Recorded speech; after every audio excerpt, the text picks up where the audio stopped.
Hello everyone, welcome to the CEO's third channel. Today's story begins with a 1990 Soviet mountaineering team. In this photo, everyone except the man in the center perished. But this was only a training climb, less than 300 meters in elevation, no harder than a simple hike. Yet when the rescue team arrived, they found strange details. The deceased had deliberately destroyed their radios, despite needing them to contact headquarters. Their backpacks contained ice screws, equipment unnecessary for such a short climb. One person had stripped off nearly all their clothes. Even more disturbingly, one team member's stomach contained the hair of another. The sole survivor was in a dazed mental state. While recounting the event, he repeatedly contradicted his own statements. So, what really happened on that mountain? Let's talk about it. The team was climbing Mount Elbrus, located in the southwestern part of Russia, in the Greater Caucasus Mountains. This range marks the border between Asia and Europe. Since Elbrus sits on the European side, it is considered the highest mountain in Europe, with an elevation of 5,642 meters. It's often seen as the dividing line between amateur and professional climbers. Many non-professional mountaineers view reaching the summit as a major achievement. The first recorded ascent was on July 26, 1829. By the Russian Academy of Sciences. It went smoothly. Their local Turkic guide even told them, in our language, this is the mountain of eternity, the mountain of happiness. And so, more than 100 years later, in the mountaineering world, a rumor began to spread. Those who reached the summit of Elbrus would receive good fortune. Climbers flocked to the mountain. But there was a misunderstanding. Elbrus was never a sacred mountain to the Turkic people. Its name, transliterated as Elbrus, isn't from Turkic, but ancient Persian, meaning something like a towering watcher. That part seemed forgotten. In May 1990, the Soviet climbing team arrived. The leader, Levin, also translated as Levine, was joined by 5 men from right to left in the photo. Levin, Fabustan, Oleg, Burl, Okintsov, Voron, and the one taking the photo, Lazarev. Both Levin and Fabustan were seasoned climbers. Fabustan had summited Elbrus twice before, so this climb felt routine. They packed light. Soon, they reached the 11th refuge camp at 4,200 meters, where they rested for 3 days to help the less experienced members acclimate. On May 2nd, at 2:30 p.m., they left the shelter for a short 300-meter training ascent. But not long after setting off, they soon ran into a team coming down the mountain and had a brief chat. The descending climbers said the weather above was good, so Levin's team continued upward, relaxed and confident. But about 40 minutes later, the weather changed suddenly. Thick fog rolled in, and visibility dropped to 0 within minutes. Cold winds picked up, making it impossible to go forward or back down. Levin made a quick decision: stop the climb and wait for better weather the next day. But they hadn't brought tents. It was just a short training climb of 300 meters. So they dug a snow cave and lit a heater inside to get through the night. That night, conditions worsened. Winds reached 30 meters per second, and temperatures dropped to -5 Celsius. By morning, Levin realized the situation was serious and ordered a descent. As they headed down, sharp snow pellets stung like needles. Every bit of exposed skin was in pain. Veteran climber Fabustan slipped twice, injuring a leg and starting to limp. Then he complained he couldn't see. He thought his glasses had frosted over. But Levin checked and found that his eyes had frozen. He was blind. Seeing this, the team decided to return to the snow cave and wait for better weather before descending.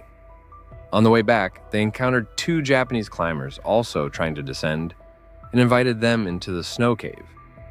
Otherwise, the 2 would have likely gotten lost in the storm and died. Back in the cave, they expanded it into 2 connected chambers. But one chamber soon collapsed, bearing much of their gear. Now, all 8 people had to squeeze into a few cramped square meters, huddling together for warmth. Despite this, Levin continued to assure headquarters via radio that they were fine and not in danger. That night, no one slept well. The blizzard soon cut off all radio signals.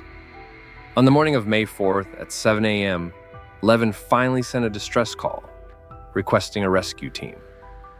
But the storm was too strong. Rescuers were also stuck at the 11th refuge and couldn't move.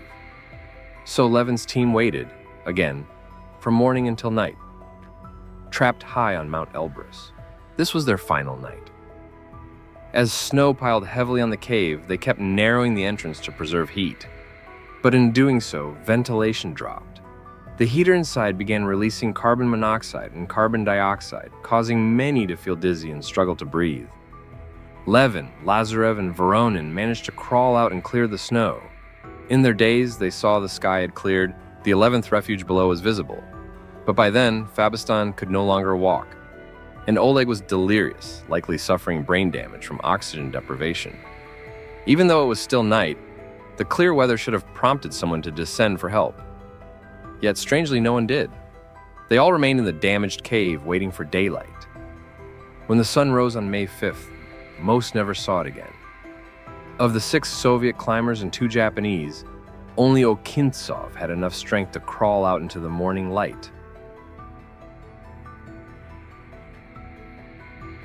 Next to him lay the lifeless bodies of Levin, Lazarev, and Voronin, who had made it out the night before but didn't survive.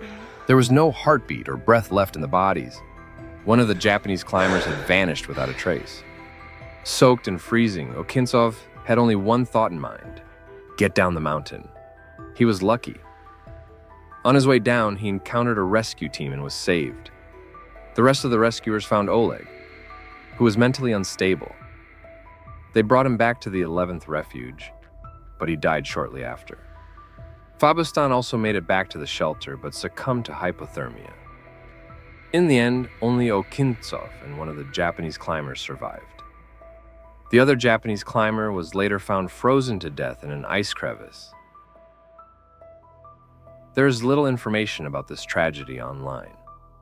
9 years later, Buyanov, a mountaineer and friend of the victims, published an investigative report in a newspaper, reconstructing the events and raising several disturbing questions. First, rescuers found a damaged radio near the snow cave, clearly destroyed by force. There were also traces of blood inside the cave. Was it caused by illness, or was there violence among the team? And many pieces of gear mysteriously vanished, while the packs contained an unusual number of ice screws, far more than needed for such a short climb.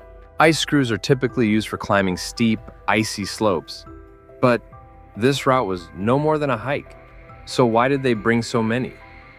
Some explain that these were Soviet-made titanium ice screws, highly valuable at the time. Just 12 to 15 of them could be traded for a pair of boots. Perhaps they brought them along to barter with foreign climbers.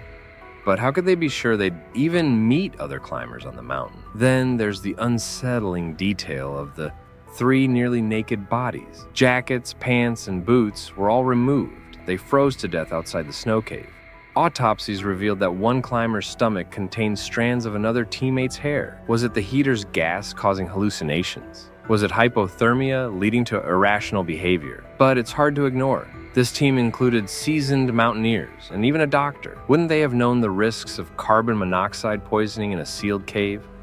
Or the rare phenomenon of paradoxical undressing, which only occurs in about 10-20% of hypothermia cases?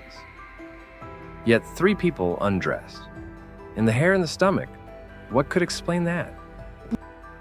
In his article, Buyanov noted that Fabustan held a doctorate in medicine. Maybe he was experimenting on his own team. Some say Fabustan was testing a drug that went wrong. Others believe the team encountered something supernatural on the mountain. There's also a rumor that after Okintsov was rescued, a whispered conversation made him change his story. No one knows why, and he never spoke of it again.